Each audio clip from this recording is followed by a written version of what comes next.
Government officials have confirmed that they are in pursuit of the Al-Shabaab, clarifying that the war is not against Somalia, but against the ragtag militia who have sought refuge in Somalia.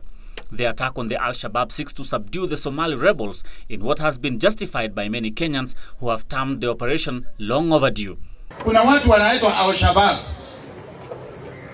Hawa watu ni kama wanyama, wafungiwa huko kwao. Unajua Somalia inatawala na wanyama. Hao watu wakiingia huku watatuharibia nchi. Wasiwasi imeanza kutukumba sasa mpaka hata nchi ambazo hazifai kutetesha Kenya sasa zimeanza kuchokora.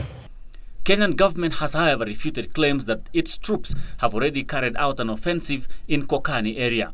There have been reports that heavy bombardment had been heard and choppers hovering above the dreaded region, but no one knew to which country the choppers belonged.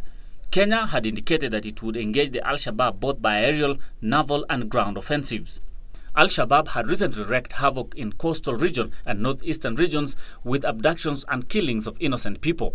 The government has also closed the Kenya-Somalia border temporarily in its bid to control surveillance at the border.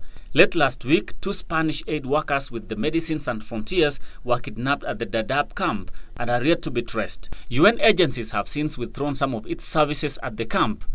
Kenya is on record pleading for an international support to fight the Al-Shabaab militia. Kendagor Obadia for the News at 1. The Parliamentary Defense Committee today summoned Internal Security Minister George Saitoti, seeking justification of the offensive. The government has decided to take robust measures to protect and preserve the integrity of the country and national economy and security.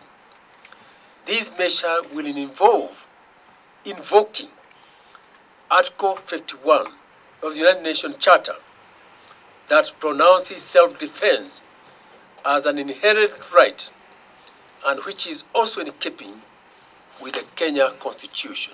Saitoti said the military had launched aerial surveillance as well as deploying military troops along the troubled border, sealing it against intrusion by foreign militia.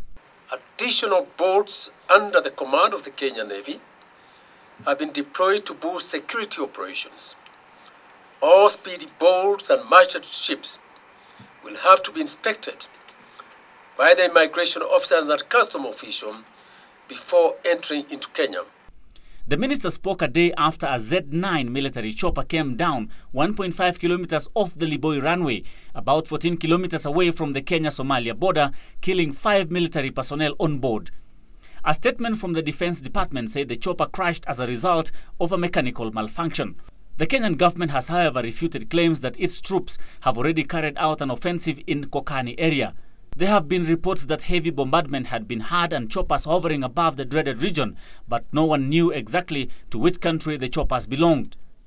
The government declared war on Al-Shabaab last week after a string of kidnappings of foreigners by the group on Kenyan soil. Kendagor Obadia for the News at 9. According to Nairobi Star, all global media via Comtext, 6 of the victims killed were shot dead at close range in separate houses while in bed, and the 7th one had his throat slit. The killings happened after another similar incident in which 2 people were shot dead and another injured after armed raiders raided Malbe Shilmi village at midnight and terrorized the residents. A contingent of police officers have been dispatched to the area to track down the bandits who escaped after the killings and raised tension in Isiolo, leading to the residents taking to the streets protesting the brutal killings of the 7 people. The residents blocked the Isiolo-Moyale highway, paralyzing activities along the busy road, which left more than 5 people injured and window screens smashed after the residents pelted vehicles with stones and crude weapons. 2 of the people who were injured are admitted at Isiolo District Hospital, while others were treated and discharged.